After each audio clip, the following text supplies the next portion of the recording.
ისევ კუნთმაგარი მამრები ქალების სპორტში.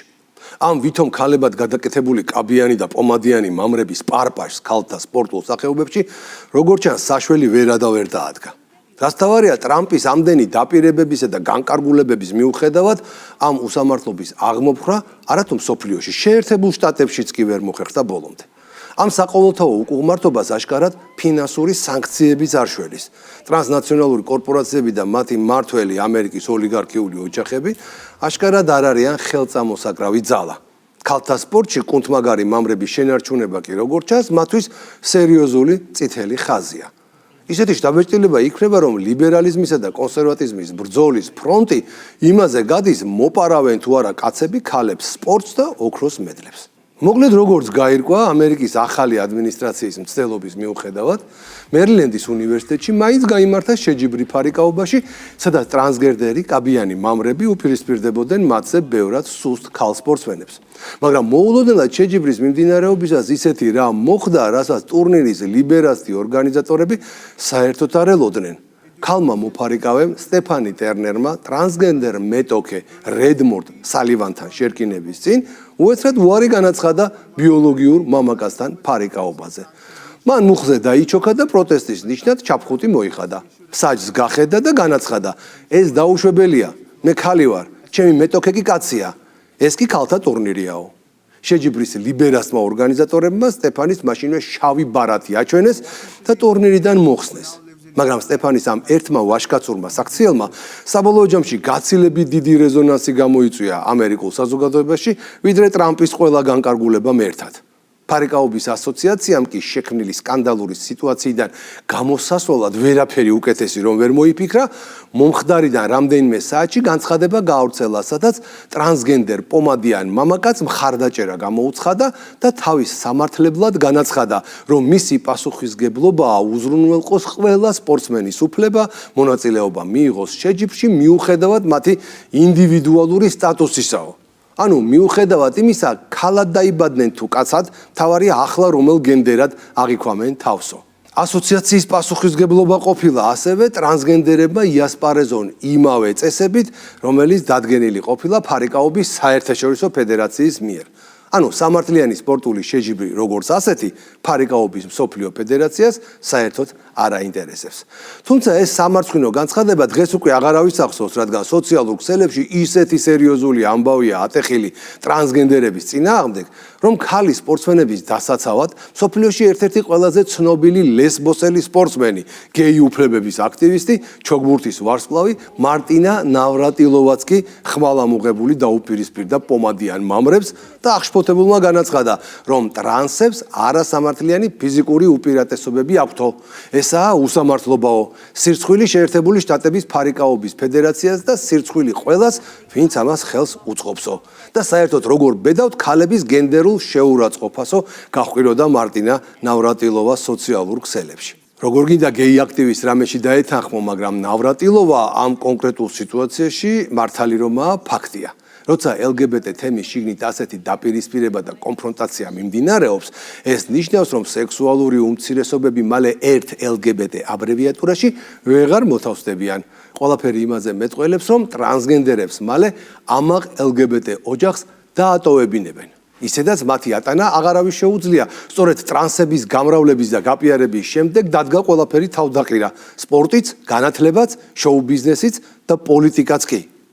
ამ აღმასრულებელი ბრძანებით ტრამპის ადმინისტრაციის პირობებში ომი ქალთა სპორტთან დაკავშირებით დასრულდა. ჩვენ დავიცავთ ქალი სპორტსმენების საამაყო ტრადიციას და არ მივცემთ უფლებას კაცებმა მიაყენონ ზიანი. მოატყუონ ჩვენი ქალი და ჩვენი გოგონა სპორტსმენები. ამიერიდან ქალთა სპორტი მხოლოდ ქალებისთვის იქნება. ეს განცხადება ამერიკის პრეზიდენტმა დონალდ ტრამპმა თანამდებობის ოფიციალურად დაკავებიდან მალევე გააკეთა. მან მოაწერა ხელი აღმასრულებელ ბრძანებას, რომლის მიხედვითაც ტრანსებს ქალთა სპორტში მონაწილეობა აეკრძალათ, რამაც იქ დამსწრე საზოგადოების და ზოგადად მთელი ჯანსაღად მოაზროვნე ადამიანების მოწონება დაიმსახურა. ყველა ფიქრობდა, რომ როგორც იქნა დასრულდება სპორტსმენი ქალების ჩაგვრა ამერიკაში და საბოლოოდ მოხდება ტრანსგენდერი მამაკაცების ქალთა სპორტიდან განდევნა, მაგრამ როგორც ჩანს ზეიმი ცოტა ნაადრევი აღმოჩნდა. LGBT ლობისტები, ტრანსნაციონალური კორპორაციები თუ ოლიგარქიული ოჯახები ტერმინების გადანაცვლებით ჯამი არ იცვლება. ფაქტია, რომ ისინი ამ დრომდე ახერხებენ აარიდონ თავი ქვეყანაში მიღებულ კანონს და კაცების სპორტულ ღონისძიებებში ქალებს დაუპირისპირონ. ამერიკაში მორიგი ინციდენტი ტრანსპორტსმენის მონაწილეობით 30 მარტს მოხდა, სადაც ქალი მოფარიკავე სტეფანი ტერნერი კაბიან კაცს, რედმონდ სალივანს უნდა დაპირისპირებოდა. ტერნერმა პროტესტის ნიშნად მოიხსნა ნიღაბი და მუხლი მოიდრიკა ტრანსგენდერ მოწინააღმდეგე რედმონდ სალივანთან დაპირისპირებამდე. რა მოხდა ამის შემდეგ? საჯმა ქალ სპორტსმენს შავი ბარათი უჩვენა, რაც ტურნირიდან დისკვალიფიკაციას ნიშნავს და გამარჯვებულად ტრანსი გამოაცხადა. ამერიკის ფარიკაობის ასოციაციამ აღნიშნა, რომ მათი პასუხისმგებლობაა უზრუნველყოს ყველა სპორტსმენის თანასწორ პირობებში მონაწილეობა, მიუხედავად მათი პირადი შეხედულებებისა, საერთაშორისო ფარიკაობის ფედერაციის მიერ დადგენილი წესების შესაბამისად. ანუ ორგანიზატორებს მიაჩნიათ, რომ ქალების სპორტში ტრანსგენდერების მონაწილეობა, რომლებიც სინამდვილეში ფიზიკურად მეტად ძლიერები არიან ვიდრე ნამდვილი ქალები, სამართლიანია. ამერიკის ფარიკაობის ასოციაციაში ურცხვად განაგრძეს თავის მართლება და თქვეს, რომ მათ მიერ მიღებული გადაწყვეტილება გამოეთიშათ ქალი მოფარიკავე მერილენდში ჩატარებული ტურნირიდან შეესაბამება სპორტის მმართველი ორგანოს მიერ დადგენილ წესებს. სტეფანი ტერნერის შემთხვევაში დისკვალიფიკაცია, რომელიც მხოლოდ ამ ტურნირს ეხება, არ უკავშირდება მის პირად განცხადებას. იგი პირდაპირ არის დაკავშირებული მის გადაწყვეტილებასთან, არ შეეჯიბროს იმ მოწინააღმდეგეს, რომელიც სრულად აკმაყოფილებს მოთხოვნებს, რაც მკაცრად აკრძალულია FIA-ის წესებით. არადა სალივანი არის ვაგნერის კოლეჯის მოფარიკავე მამაკაცი. თავს კი უკვე ქალად თვლის, მაგრამ ეს არ აქცევს ახალგაზრდა მამაკაცს ქალად. რედმონდ სალივანი 2023 წლის ოქტომბრამდე მამაკაცების კატეგორიაში ასპარეზობდა. კაბის ჩაცმასთან ერთად კი ქალთა სპორტშიც ისკუპა. დაჩაგრულმა ტერნერმა Fox News განუცხადა, რომ მუხლზე დადგომის და ბრძოლაზე უარის თქმის გადაწყვეტილება მან შეჯიბრის წინაღამეს მიიღო, როცა გაიგო, რომ სინამდვილეში ქალად გადაცმული მამაკაცის წინააღმდეგ მოუწევდა ასპარეზობა. რედმონდს ეგონა, რომ მე ვაპირებდი ფარიკაობის დაწყებას. ამიტომ როცა მუხლი მოვიყარე, შევხედე მსაჯს და ვუთხარი, ბოდიში ამას ვერ გავაკეთებ. მე ქალი ვარ. ეს ადამიანი კაცია და ეს არის ქალთა შეჯიბრი. მე არ ვიბრძოლებ ამ ინდივიდთან. მომხდარმა უსამართლობამ LGBT მყარებელი სპორტსმენი ქალებიც კი გააოცა. ყოფილი ჩოგბურთელი და LGBT უფლებების გამალებული დამცველი მარტინა ნავრატილოვაც ალაპარაკდა იმაზე, რომ ტრანსგენდერ ქალებს ნამდვილ ქალებთან შედარებით ფიზიკური უპირატესობა აქვთ და საჯაროდ გამოხატა თავისი პოზიცია. აი რა ხდება, როცა ქალი სპორტსმენები პროტესტს გამოთქვამენ. ვინმეს კიდევ გონია, რომ ეს სამართლიანია. ბრაზობ და სირცხვილი ამერიკულ ფარიკაობას. სირცხვილია, რაც გავაკეთეთ. როგორ გაბედეთ და ქალები გენდერული სისულელის ავტობუსს გააყოლეთ. მაგრამ საზოგადოების აღშფოთებადვე დარჩა, რადგან ამერიკულმა ფარიკაობის ასოციაციამ 2023 წელს დაამტკიცა ტრანსგენდერი და არაბინარული სპორტსმენების შესახებ მოქმედი პოლიტიკა, რომელიც როგორც თავად განმარტავენ, დაფუძნებულია პრინციპზე, რომ ყველა ადამიანს უნდა ჰქონდეს სპორტში მონაწილეობის შესაძლებლობა. ჩვენ გვესმის, რომ თანასწორობისა და ინკლუზიურობის შესახებ დისკუსია ტრანსგენდერთა სპორტში მონაწილეობასთან დაკავშირებით ჯერ კიდევ მიმდინარეობს. ჩვენ ყოველთვის მივემხრობით ინკლუზიურობას და მზად ვართ შევცვალოთ პოლიტიკა, როდესაც გამოვლინდება უფრო მეტი შესაბამისი და მტკიცებულებებზე დაფუძნებული კვლევა. ანუ როცა პოლიტიკის ცვლილებები შევა ძალაში ოლიმპიურ და პარალიმპიურ მოძრაობებში. დისკვალიფიცირებულ მოფარიკავე ქალს სტეფანი ტერნერს ტრანს ოპონენტთან ბრძოლაზე უარის თქმის შემდეგ გამბედაობის ჯილდო გადაეცა. მუხლზე დადგომით ის უფრო ძლიერი გახდა ვიდრე ნებისმიერი მამაკაცი. თქვა XY ათლეტიქსის დამფუძნებელმა ჯენიფერ სეიმ. სტეფანი ტერნერის შეჯიბრიდან მოხსნის გამო ფარიკაობის ასოციაციის წინააღმდეგ გამოძიება დაიწყო ტეხასის გენერალურმა პროკურორმა კენ პაქსტონმა. საგამოძიებო მოქმედებები ტეხასის შტატის კანონმდებლობის შესაძლო დარღვევების საფუძველზე მიმდინარეობს.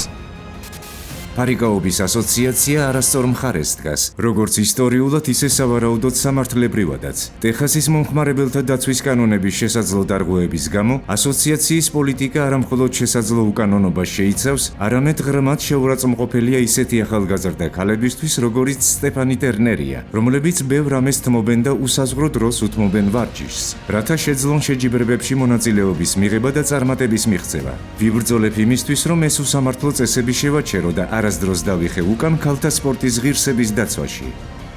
მომხდარს საზოგადოებაში უკმაყოფილება მოჰყვა. მოფარიკავე დააჯილდოვეს, გამოძიებაც დაიწყო, მაგრამ ფაქტი ისაა, რომ ერთი ქალი სპორტსმენი, ამ შემთხვევაში სტეფანი ტერნერი მაინც დაიჩაგრა. მას წაართვეს მედლის მოპოვების შანსი, რომელსაც უკან ვერ დაუბრუნებენ.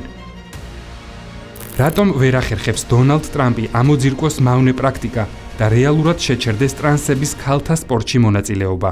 საქმე ქვეყნის სასამართლოშია. როგორც კი ტრამპმა აღმასრულებელი ბრძანება გამოსცა და ტრანსების ქალთა სპორტში მონაწილეობა აკრძალა, მაშინვე დაიწყო სასამართლო დავები.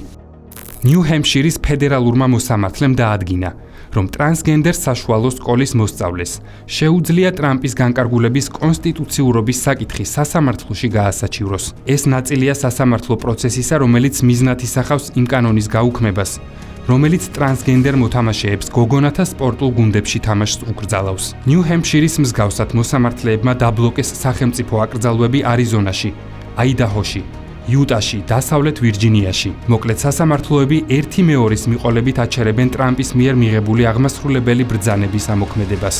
ფაქტებით თუ მიმსჯელებთ, ამერიკის სასამართლო სისტემაში მრავლად რჩებიან მოსამართლეები, რომლებიც სამართლის ნაცვლად წინა ადმინისტრაციას და LGBT ლობისტებს ემსახურებოდნენ. ახლაც იგივე მოსამართლეები აგრძელებენ არა სამართლის დადგენას, არამედ დავალებების შესრულებას. შედეგად სტეფანი ტერნერიც უერთდება რაილი გეინსს, რომელიც დღეს აქტიური ქალთა სპორტის დამცველია. გეინსი ყოფილი მოცურავე და ქალთა სპორტის აქტივისტია, რომელიც ტრანსგენდერი ლია ტომასის დროს ასპარეზობდა და საკუთარ თავზე აქვს გამოცდილი, როგორი უსამართლობაა ქალთა სპორტში კაცებს მიაღებინო მონაწილეობა. ლია ტომასი აწ უკვე ცნობილი ტრანსგენდერი ქალი მოცურავეა, რომელმაც 2022 წელს ამერიკაში სპორტსმენთა ეროვნული სტუდენტური ასოციაციის რამდენიმე ტიტული მოიგო. რა თქმა უნდა, ქალთა შორის. ტომასი 2019 წლამდე პენსილვანიის უნივერსიტეტის მამაკაცთა ნაკრებში გამოდიოდა. 2019 წელს კი მან ჰორმონოთერაპია დაიწყო და კაცთა შორის არაფრით გამორჩეულმა მოცურავემ ქალების კატეგორიაში მედლებიც მოიპოვა. 2022 წელს ფრენბურთელი ქალი 17 წლის პეიტონ მაკნაბი სერიოზული ჯანმრთელობის დაზიანებით კლინიკაში მას შემდეგ გადაიყვანეს, რაც ტრანსგენდერი მეტოქის ბლერ ფლემინგის მიერ მთელი ძალით მოგერიებული ბურთი მას პირდაპირ სახეში მოხვდა და მიწაზე უგონოდ დაეცა. შემთხვევამ მის სპორტულ კარიერას ბოლო მოუღო და ჯანმრთელობაც შეურყია. ახლა უკვე ყოფილ სპორტსმენს გადაადგილება დღემდე უჭირს. მაშინ მაკნაბის მშობლებმა ფლემინგის შეჯიბრებებში მონაწილეობის გამო სარჩელი შეიტანეს. მომჩივანი მხარე ამტკიცებდა, რომ მისი მონაწილეობა სპორტულ ღონისძიებებში უხეშად არღვევდა ქალთა სპორტში სქესის მიხედვით დაფუძნებული დისკრიმინაციის აკრძალვის კანონს. თუმცა, როგორც ახლა აჩერებენ მოსამართლეები ტრამპის განკარგულებას, მაშინაც მოსამართლე კეტო კრუსმა კოლორადოს ფედერალურ სასამართლოში დაადგინა, რომ ტრანსგენდერ ფლემინგს ქალთა გუნდში თამაში შეეძლო და ამაში პრობლემური არაფერი იყო. სელინა სოული კონექტიკუტის საშუალო სკოლაში მძლეოსნობით იყო დაკავებული და სპორტულ კარიერაზე ოცნებობდა, მაგრამ რეგიონალურ შეჯიბრებებზე მოსახვედრად ვერ მოახერხა კვალიფიკაციის გავლა. მისი ადგილი დაიკავეს ბიოლოგიურმა ბიჭებმა, რომლებიც თავს გოგონებად მიიჩნევდნენ და შესაბამისად ქალთა კატეგორიაში ასპარეზობის უფლებაც მისცეს. ასეთი შემთხვევები ბაიდენის ადმინისტრაციის დროს მრავლად იყო.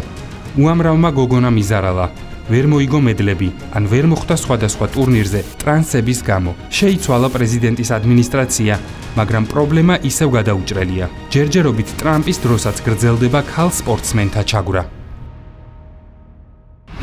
ფსევდოლიბერალურ იდეოლოგიასთან ბრძოლას ფაქტია, რომ მხოლოდ დადგენილებები და ჯარიმები არ ყოფნის. Deep State-ს არც ფული აკლია და არც პოლიტიკური გავლენები. ის რომ ამერიკის ახალი ადმინისტრაციის დაპირებების მიუხედავად მერილენდის უნივერსიტეტში ტრამპის ცხვირწინ ატარებენ სპორტულ ღონისძიებას, სადაც ტრანსები ისევ ქალებთან ერთად ასპარეზობენ, ნიშნავს იმას, რომ პრეზიდენტის გამოცემულ ბრძანებებს ან რეალური ძალა არ აქვს, ან მისი ძალის ამერიკაში არავის ეშინია. ორივე შემთხვევაში ტრამპის იმიჯი სერიოზულად ილახება. კვირაში 4-ჯერ ყოველ საღამოს 10 საათზე ყურადღებით დააკვირდით ლიბერალიზმის ანატომიას. ქალთა სპორტის გადარჩენის საქმეში, როგორც ჩანს, გადაწყვეტი სიტყვა მაინც თავად ქალ სპორტსმენებს ეკუთვნით.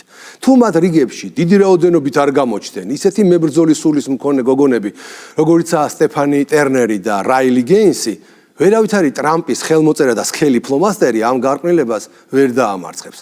ბოლოს და ბოლოს რამდენი შავი ბარათი შეიძლება აჩვენონ ჯანმრთელ ქალებს ტრანსების დამცველმა ორგანიზატორებმა. ყველა ქალ სპორტსმენს ხო ვერ გარიცხავენ ტურნირებიდან. დროებით.